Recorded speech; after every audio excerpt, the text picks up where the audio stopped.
Welcome to Corinth! One of the most important cities in the Roman world during the 1st century AD. This city helps us understand the letters of the Apostle Paul, especially on 1st and 2nd of Corinthians. You see this? This over here. Corinth sat on a narrow strip of land called an isthmus, connecting northern and southern Greece. This meant ships and travelers constantly passed through. Because of this, Corinth became a trade center, a cultural crossroads, and listen, a very wealthy city. The busy docks you see here represent the two major ports that brought people from all over the Roman Empire. That included Romans, Greeks, Jews, merchants, sailors, soldiers, and travelers. This diversity right here explains why the church Paul wrote to was made out of people from very different backgrounds. This helps us understand what the Corinthian church was struggling. They were struggling with division, social class issues, and many, many conflicting values. And we can find this in 1 Corinthians chapter 1. In this area, we can see the shops and marketplace that show Corinth's strong economy. People here cared about money, status, and success. Wealthy citizens lived next to the poor, and social ranks matters a lot. In 1 Corinthians chapter 4 and 11, Paul addresses pride, boasting, and favoritism in the church.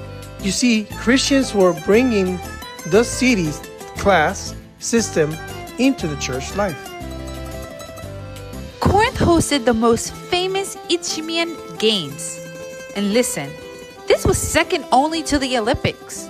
Athletes trained very intensely, and competition was celebrated. In 1 Corinthians chapter 9, Paul uses athletic imagery, where he emphasized about running races, discipline, and self-control. The Corinthians immediately understood what these metaphors meant. Corinth had a reputation across the ancient world for luxury and also for moral looseness. The city had been destroyed earlier in history, but was rebuilt by Rome and became prosperous again. Paul addresses sexual immorality, lawsuit, and selfish behavior in 1 Corinthians 5 and 6. The believers were learning how to live holy lives in a culture that normalizes the opposite. When Paul stayed here around AD 50, right here, he planted a church in this very challenging environment. The believers were saved by Christ, but they were still influenced by their city values, which included pride, division, immorality, and love of status.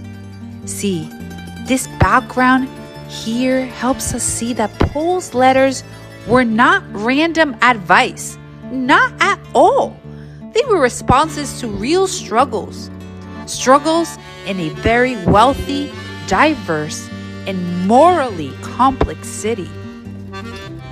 Understanding 1st century Corinth helps us see that the gospel transforms people right where they are, even in the cities filled with pressure, temptation, and cultural influence.